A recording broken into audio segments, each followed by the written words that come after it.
Xin chào tất cả mọi người, chào mừng mọi người quay trở lại video của mình. Và hôm nay vào buổi chiều ở sân bay Tân Sơn Nhất, trời nắng rất là đẹp luôn. Và cùng theo mình đi ngắm máy bay ở sân bay Tân Sơn Nhất vào một buổi chiều nhé. Xem có những chiếc máy bay nào đẹp tới sân bay Tân Sơn Nhất không nào. Bây giờ thì cùng đi khám phá thôi nào. Và chiều ngày hôm nay chúng ta có một chiếc Boeing 747 chở hàng của Cathay Pacific. Chiếc máy bay thực hiện chặng bay từ sân bay Nội Bài, thủ đô Hà Nội về đến sân bay Tân Sơn Nhất. Và hôm nay thì rất là đặc biệt đúng không mọi người? Hôm nay có vẻ hình như chuyến bay này bị trễ hay sao mà vào buổi chiều chúng ta được thấy chiếc Boeing 747 chở hàng của Cathay Pacific. Bây giờ chiếc máy bay hạ cánh xuống đường băng 25 phải.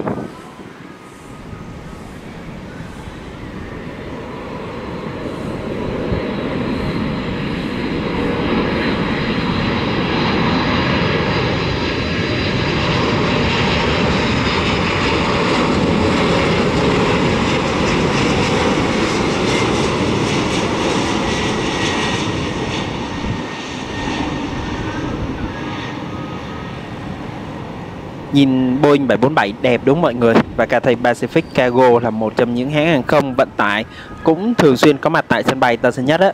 Bây giờ thì chúng ta sẽ tới với ngay phía sau chiếc máy bay này là một chiếc máy bay khác, chiếc Airbus A330-300 của hãng không Vietjet Air. Chiếc máy bay này cũng thực hiện chặng bay từ sân bay Nội Bài, thủ đô Hà Nội về đến sân bay Tân Sơn Nhất. Và chiếc máy bay này đặc biệt hơn nữa là có một cái dán logo của Coca-Cola, một hãng nước uống rất là nổi tiếng. Và đây là dán trên chiếc máy bay Airbus A330-300. Hãng không Vietjet Air còn có một chiếc Airbus A321 dán như vậy nữa cơ. Nhưng mà giờ mời mọi người chiêm ngưỡng pha hạ cánh của chiếc Airbus A330-300 với hình dán Coca-Cola này nha.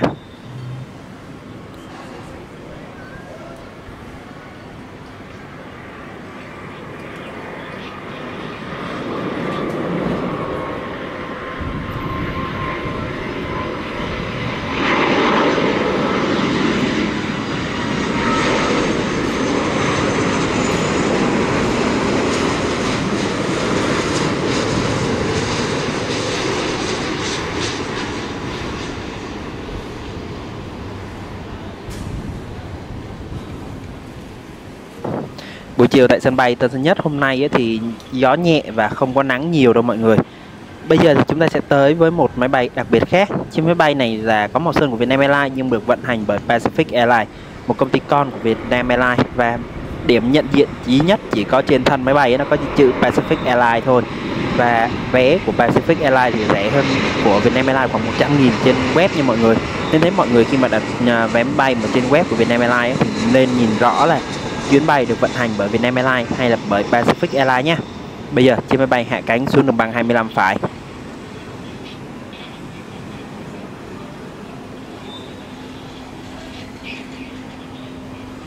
Ngay sau khi chiếc máy bay Airbus A321 của Pacific Airlines hạ cánh xuống đường băng 25 phải thì chúng ta trở lại với đường băng 25 trái.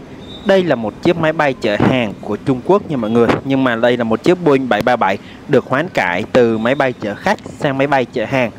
Vậy quy trình chuyển đổi của dòng máy bay này như thế nào nhỉ? Quá trình này bao gồm việc loại bỏ các trang thiết bị dành cho hành khách và thay thế bằng các trang thiết bị phù hợp cho vận tải hàng hóa.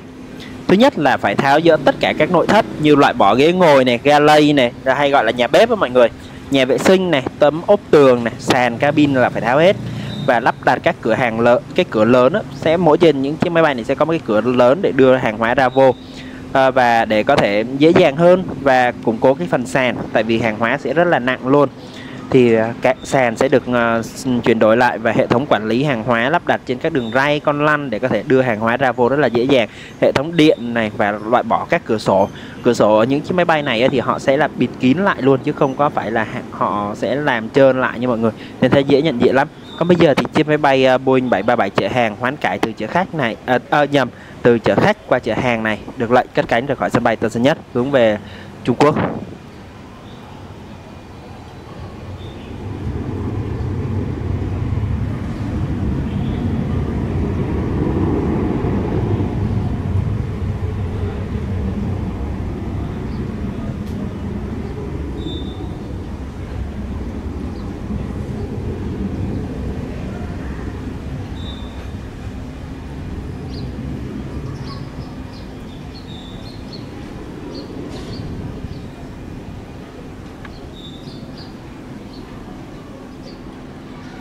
Ngay sau khi chiếc máy bay này cất cánh rời khỏi sân bay Tân Sơn Nhất thì chúng ta sẽ quay trở lại với đường băng 25 phải, nơi có một chiếc máy bay khác cũng đang bước vào hạ cánh. Chiếc Airbus A321neo này của hãng hàng không Starlux, hãng hàng không 5 sao tới từ Đài Loan. Và Đài Loan thì nổi tiếng với các hãng hàng không 5 sao lắm mọi người. Ba hãng hàng không lớn cũng là ba hãng hàng không rất là nổi tiếng 4 sao 5 sao không á. Và Starlux đến chuyến vào buổi chiều là dòng máy bay Airbus A321neo. Bây giờ chiếc máy bay được lệnh hạ cánh xuống đường băng 25 phải, sân bay Tân Sơn Nhất.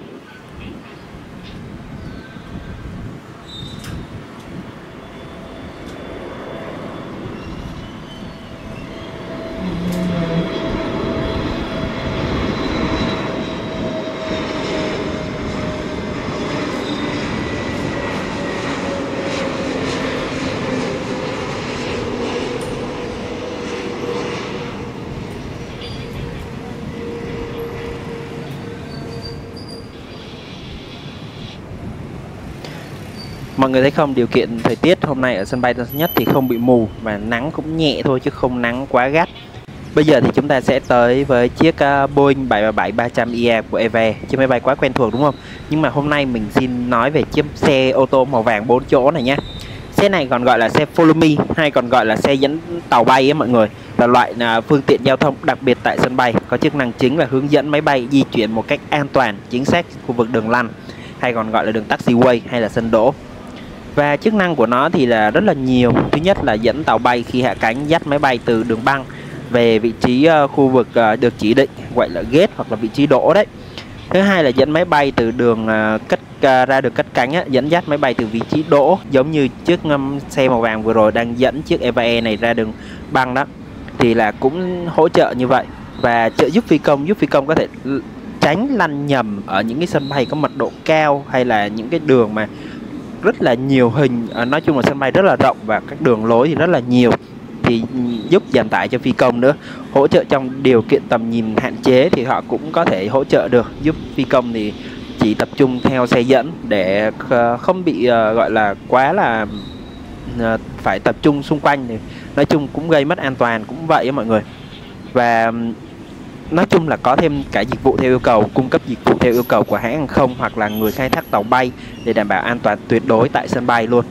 Và đặc điểm nổi bật đó là cái xe này sẽ có màu rất là nổi bật như vàng, cam, xanh neon, và có biển hiệu chữ Follow Me ở dán ở xe, nói chung là sẽ có dán ở xe và đèn tín hiệu. Và thôi, tạm thời thì khi nào mình sẽ nói rõ hơn về vấn đề này nhé. Còn bây giờ thì chiếc Eve Boeing 737-300ER đã được lệnh cất cánh rời khỏi sân bay Tân Sơn Nhất.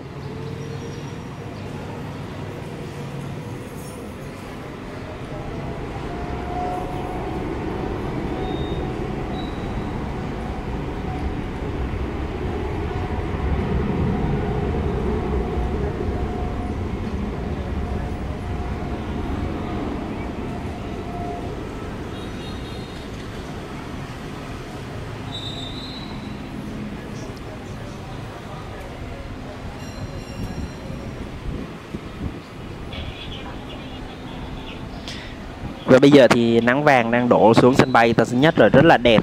Mình quay như thế này không thể lột tả hết được cái vẻ đẹp vào nắng chiều tại sân bay Tân Sơn Nhất đâu mọi người. Rất là đẹp. Quay trở lại với đường băng 25 phải thì chúng ta có một chiếc ATR72500 của Vasco.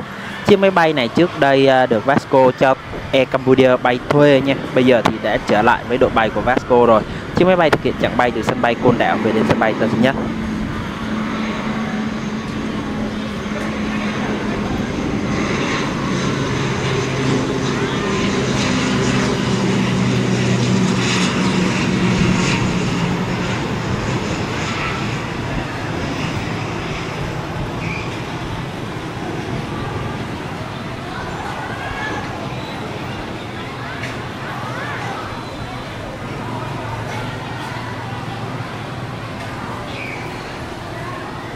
ATR và đội bay Vasco hiện tại đang là đội bay chủ lực gánh chặng bay kết nối giữa đất liền ra Côn Đảo nha mọi người.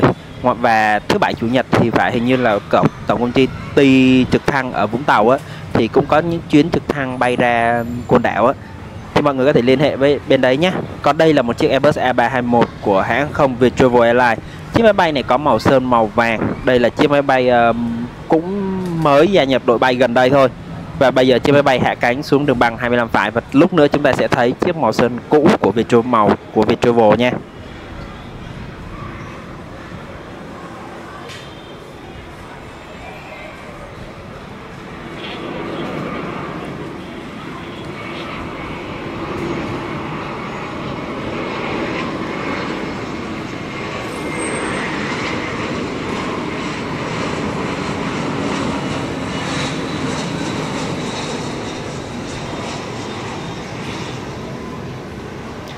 Và hiện tại Vietravel Airlines thì có 3 nhóm màu chính trên thân máy bay nha mọi người. Đây là một màu vàng này, có một chiếc màu trắng mới thuê gần đây và màu sơn cũ của hãng hàng không Vietravel Airlines. Và bây giờ thì chúng ta sẽ quay trở lại với đường băng 25 phải. Đây là màu sơn cũ của hãng hàng không Vietravel, màu sơn từ ngày đầu của hãng đấy. Và hiện tại duy nhất hãng hàng không còn đúng duy nhất chiếc máy bay này còn màu sơn này thôi. Và chiếc máy bay cũng đang bước vào hạ cánh và chiếc máy bay thực hiện chặng bay từ Bangkok, Thái Lan về đến sân bay Tân Sơn Nhất.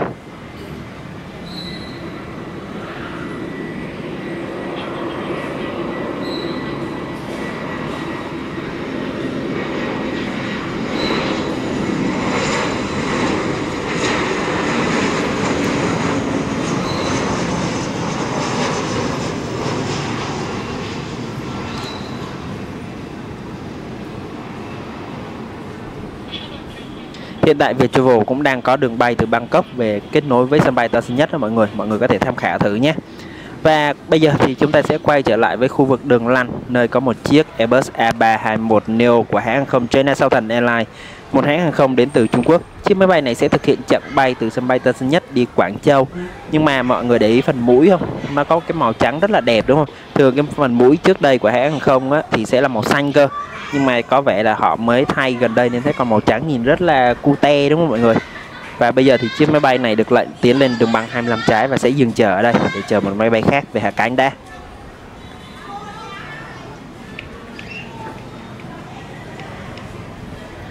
Và chiếc máy bay này đang phải dừng chờ một chiếc Airbus A350-900 của China Airlines. Chiếc máy bay thực hiện chặng bay từ sân bay Đào Viên, Đài Loan về đến sân bay Tân Sơn Nhất.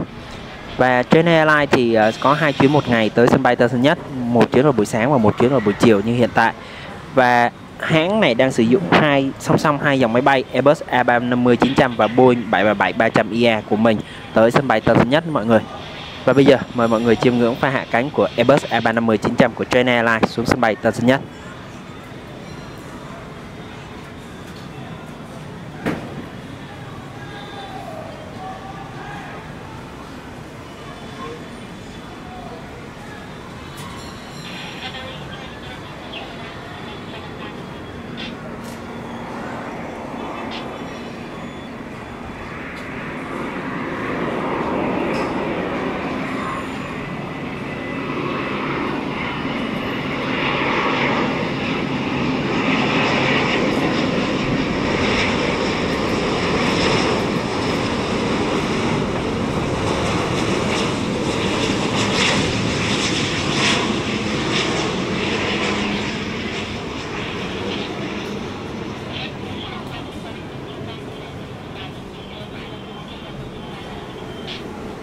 Ngay sau khi chiếc Airbus A350-900 của China Airlines hạ cánh xuống đường băng 25 phải, thì ở đường băng 25 trái, chiếc Airbus A321neo của China Southern Airlines được lệnh cất cánh rời khỏi sân bay Tân Sơn Nhất hướng về Quảng Châu, Trung Quốc.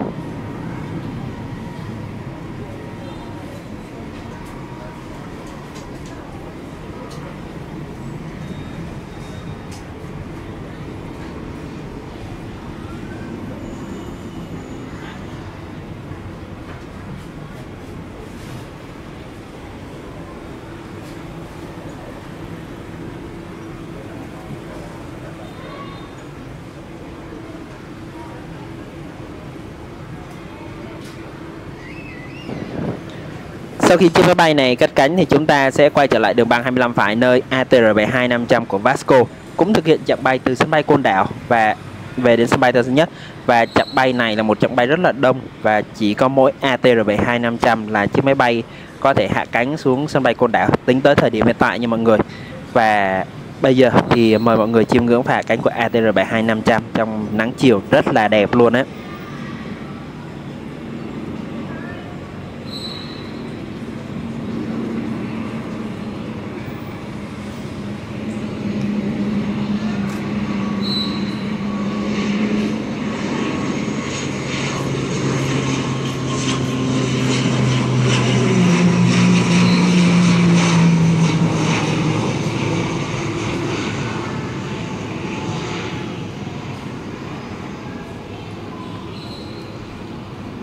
Và đây một buổi chiều được đánh giá rất là đẹp tại sân bay Tân Sơn Nhất. Gió nhẹ, không nắng quá gắt và nắng vàng. Và trời thì cũng không bị mù quá luôn mọi người, rất là đẹp luôn á. Và có gì thì mọi người có thể đến quán cà phê quanh sân bay có thể để ngắm nhé. Còn đây là chiếc Boeing 787 của Vietnam Airlines. Chiếc máy bay này có hình dáng gọi là sticker chữ nhân dân và số 100, kỷ niệm 100 năm thành lập và cách mạng báo chí Việt Nam mọi người, rất là đẹp luôn. Và chiếc máy bay này là một trong những chiếc máy bay rất là hiếm thấy, không phải hiếm thấy tại vì nó như thế nào cả, tại vì nó thường bay đi quốc tế rất là nhiều và ít khi xuất hiện bay các chặng bay nội địa lắm mọi người. Chiếc máy bay này thường xuyên được đi các chặng bay như Anh, như Đức rất là nhiều luôn, và ít khi mà thấy nó được xuất hiện mà bay các chặng nội địa tại sân bay Tân Sơn Nhất này, cũng rất là hiếm có đấy. Và đây cũng là một dịp mà chúng ta có thể thấy được chiếc máy bay này. Và chiếc máy bay này thì dán số 100 khá là nhỏ. Và Vietnam Airlines còn một chiếc máy bay nữa có số 100 đó, chiếc thứ 100 của Vietnam Airlines là gọi là chiếc số 100 bự ấy. Đó. Thì hiện tại Vietnam Airlines có 2 chiếc số 100 như mọi người nhớ nha. Và bây giờ thì chúng ta sẽ phải tới với các khu vực khác để xem đấy. Bây giờ thì chiếc máy bay Boeing 787 này sẽ phải chuẩn bị được lệnh cất cánh rời khỏi sân bay Tân Sơn Nhất hướng về sân bay Nội Bài, thủ đô Hà Nội.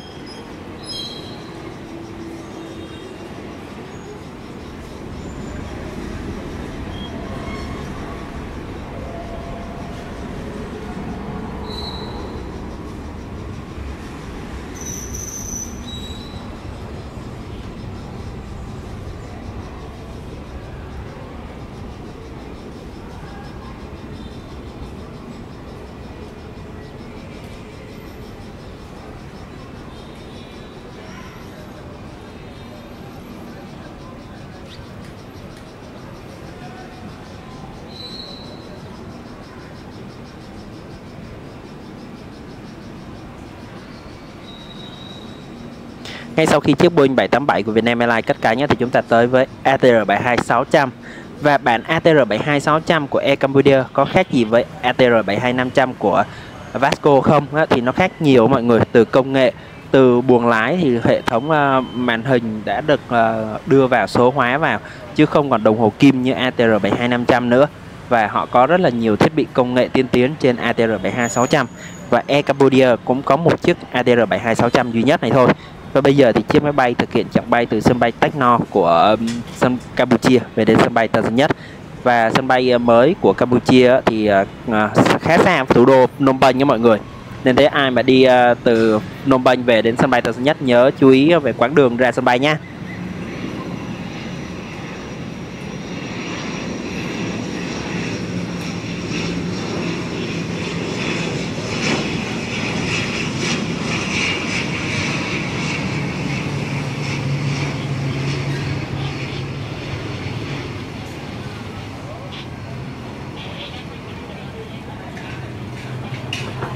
Nhưng mà nhìn sơ qua mọi người có không thể nào phân biệt được đâu là ATR72500, đâu là ATR72600 đâu mọi người. Nhìn nó giống nhau cực kỳ luôn. Và bây giờ quay trở lại với đường băng 25 phải, nơi chúng ta có một chiếc Boeing 777-300ER của hãng hàng không Turkmenistan. Chiếc máy bay này thực hiện chặng bay từ Turkmenistan về đến sân bay Tân Sơn Nhất.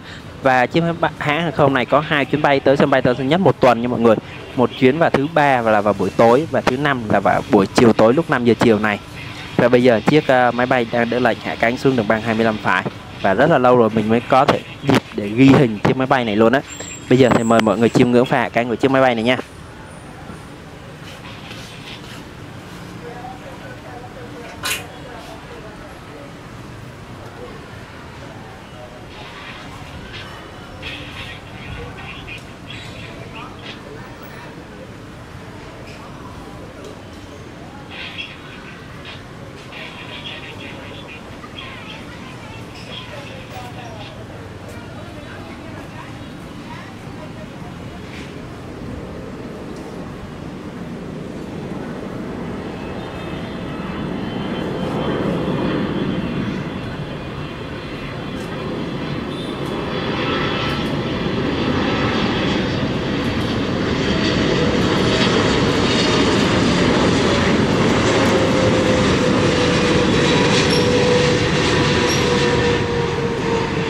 Và video đến đây là kết thúc rồi. Cũng cảm ơn mọi người đã quan tâm theo dõi, động viên Mọi góp ý mọi người cứ để lại dưới phần bình luận nhé, mình sẽ trả lời trong khả năng có thể của mình.